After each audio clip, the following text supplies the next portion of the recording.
Tuhan memperhatikan Sara seperti yang difirmankannya, dan Tuhan melakukan kepada Sara seperti yang dijanjikannya.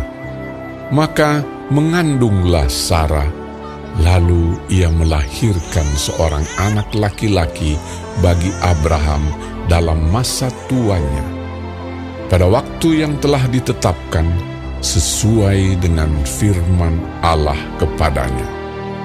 Abraham menamai anaknya yang baru lahir itu Ishak, yang dilahirkan Sara baginya.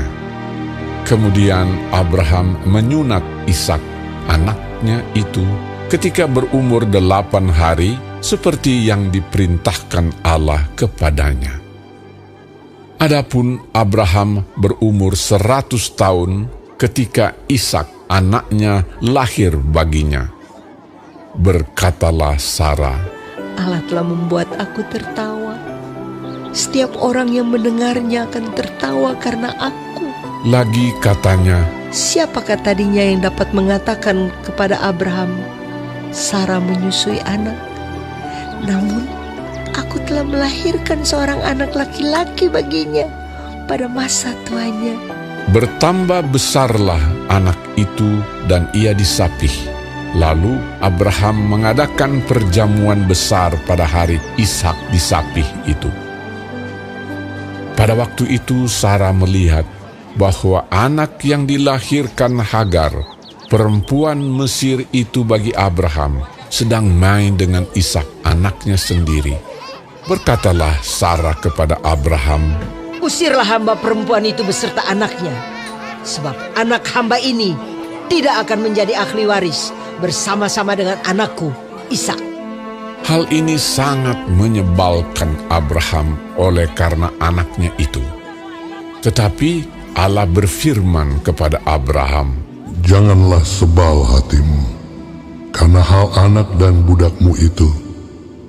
Dalam segala yang dikatakan Sara kepadamu, haruslah engkau mendengarkannya. Sebab yang akan disebut keturunanmu ialah yang berasal dari Ishak. Tetapi keturunan dari hambamu itu juga akan kubuat menjadi suatu bangsa, karena ia pun anakmu.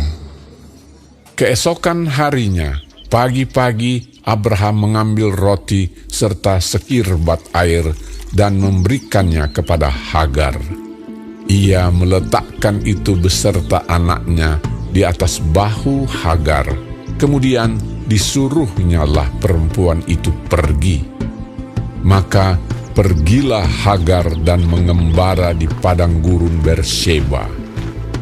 Ketika air yang dikirbat itu habis, dibuangnyalah anak itu ke bawah semak-semak, dan ia duduk agak jauh, kira-kira sepemanah jauhnya, sebab katanya, tidak tahan aku melihat anak itu mati. Sedang ia duduk di situ, menangislah ia dengan suara nyaring. Allah mendengar suara anak itu.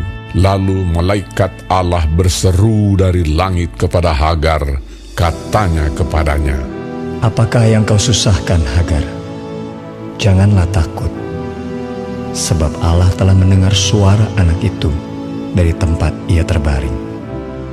Bangunlah, angkatlah anak itu, dan bimbinglah dia, sebab aku akan membuat dia menjadi bangsa yang besar.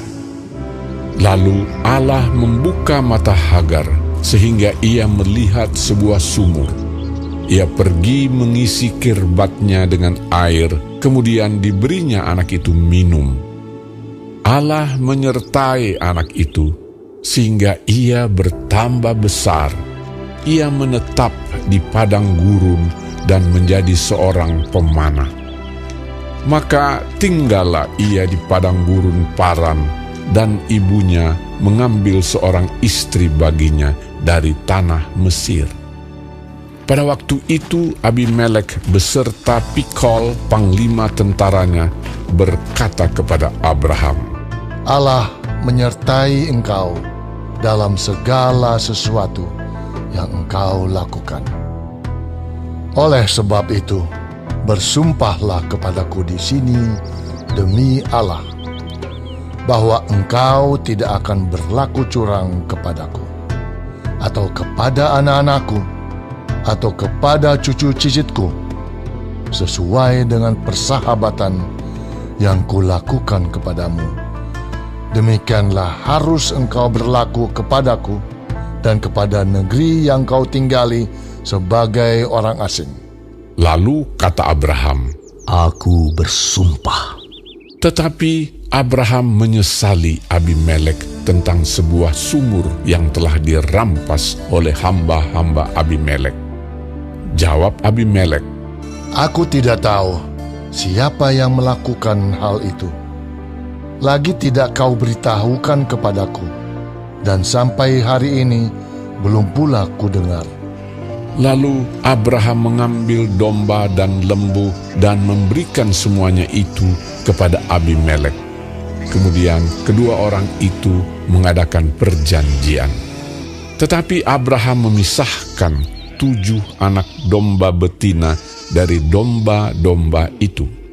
Lalu kata Abimelek kepada Abraham, Untuk apakah ketujuh anak domba yang kau pisahkan ini?